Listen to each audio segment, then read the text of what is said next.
Taste the Daily. வணக்கம்.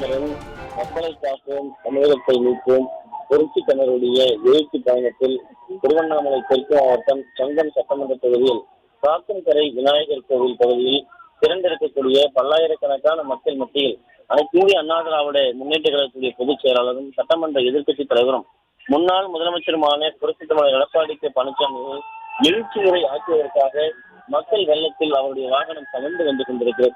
அனைத்து இந்திய அண்ணா திராவிட முன்னேற்ற கழகத்துடைய திருவண்ணாமலை தெற்கு மாவட்ட கழக செயலாளரும் முன்னாள் அமைச்சரும் சட்டமன்ற உறுப்பினருமான அகில கிருஷ்ணமூர்த்தியுடைய ஏற்பாட்டிலே இன்றைக்கு இந்த செங்கம் சட்டமன்ற தொகுதியை மக்கள் மத்தியில் அலைகடல் என மக்கள் திறந்திருக்கிறார்கள். இந்த அலைகடல் என திறந்திருக்கக்கூடிய மக்கள் மத்தியிலே அதிமுக பொதுச் செயலாளர் அவர்கள் எழுச்சி உரை ஆற்றுவதற்காக வந்து கொண்டிருக்கிறார். இங்கு இருக்கக்கூடிய மக்கள் மலர்களை தூவியும் தாரை தப்பட்டை முழங்க பட்டாசுகளை வெடித்தும் ஒரு விழாக்கோலம் கொண்டிருக்கிறது செங்கம் சட்டமன்ற தொகுதி. செங்கம் சட்டமன்ற தொகுதியை பொறுத்தளவிற்கு அனைத்து இந்திய அண்ணா திராவிட முன்னேற்ற கழக ஆட்சியிலே பல்வேறு நலத்திட்டங்களை இந்த தொகுதிக்கு செய்து கொடுக்கப்பட்டிருக்கிறது. அனைத்து இந்திய அண்ணா திராவிட முன்னேற்ற கழக ஆட்சியில் அதாவது செங்கம் பகுதி மக்களுடைய நலன் கருதி சுமார் 70 லட்சம் ரூபாய் மதிப்பீட்டிலே கட்டப்பட்ட பேருந்து பணிமனை அதாவது டிப்போ மக்களுக்காக அர்ப்பணிக்கப்பட்டு திறந்து வைக்கப்பட்டது. அதே போன்று அனைத்து இந்திய அண்ணா திராவிட முன்னேற்ற கழகத்துடைய பொதுச் செயலாளர் புரட்சித் தலைவர் எடப்பாடி கே பழனிசாமி அவர்கள் செங்கத்தில் ஒருங்கிணைந்த நீதிமன்ற கட்டிட 15 கோடி ரூபாய் நிதி ஒதுக்கீடு செய்து நீதிமன்ற வளாகம் கட்டி கொடுக்கப்பட்டது.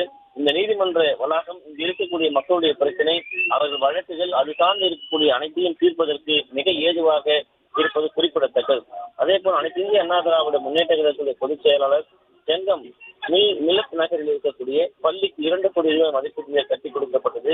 அதே போல் அனைத்து இந்திய அண்ணா திராவிட முன்னேற்ற கழகத்தின் குடிமராமத்து பணிகள் மூலமாக செங்கம் பகுதியில் இருக்கக்கூடிய 15 ஏரிகள் தூர்வாரப்பட்டு இந்த பகுதியில் இருக்கக்கூடிய விவசாய பெருங்குடி மக்களுக்கு, விவசாயிகளுக்கு, விவசாய தொழிலாளர்களுக்கு, விவசாயத்தையே நம்பி இருக்கக்கூடிய மக்களுடைய நலன் கருதி தூர்வாரி கொடுக்கப்பட்டதால் விவசாய பணிகளுக்கு அது பெரிதும் பயன்படுகிறது. இதை நன்றியோடு இந்த பகுதியில் இருக்கக்கூடிய விவசாய பெருங்குடி மக்கள் தெரிந்திருக்கிறார்கள் என்பது குறிப்பிடத்தக்கது. குறிப்பாக புரட்சித் தலைவர் எடப்பாடி கே பழனிசாமி அவர்கள் செங்கம் கொட்டாவூர் பகுதியில் டிஆர்டி குறுக்கே 2 கோடி ரூபாய் மதிப்பிலே தடுப்பணைகள் கட்டி கொடுக்கப்பட்டது. அந்த தடுப்பணைகள் மூலமாக குறிப்பாக மக்கள் நீர் தேக்கத்தை பயன்படுத்தி விவசாயத்திற்கு மிகப்பெரிய அளவிலே அது பயன்படக்கூடிய ஒரு திட்டம் என்பதை இந்த மக்கள் நன்றியோடு இன்றைக்கு நினைத்து பார்க்கிறார்கள். அனைத்து இந்திய அண்ணா திராவிட முன்னேற்ற கழக ஆட்சியிலே செங்கம் பகுதியிலே புதிய பேருந்து நிலையம், அந்த பேருந்து நிலையத்தில் உள்ளே இருக்கக்கூடிய தரைத்தளம் 1 கோடி ரூபாய் மதிப்பீட்டிலே செய்து கொடுக்கப்பட்டது. இவற்றையெல்லாம் இந்த பகுதியில் இருக்கக்கூடிய மக்கள் நன்றியோடு நினைத்து பார்க்கிறார்கள்.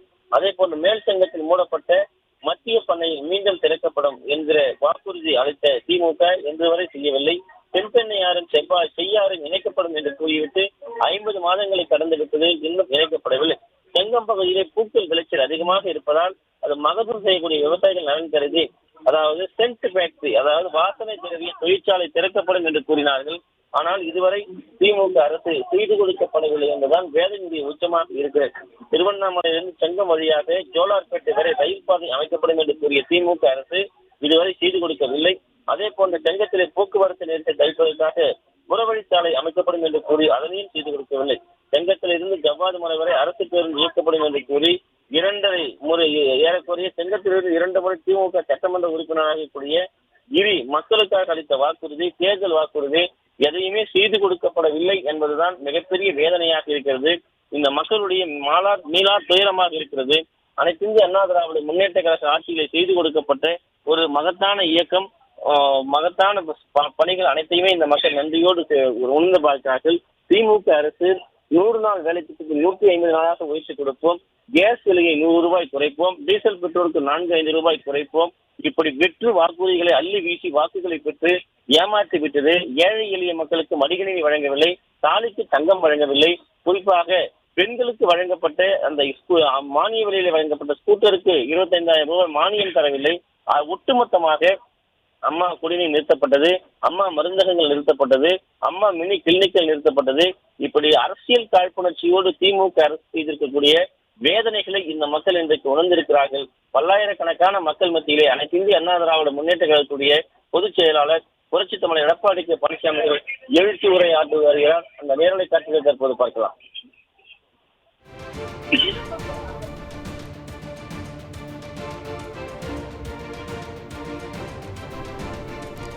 விவரங்களை வழங்கியமைக்கு நன்றி ஜெயக்குமார்.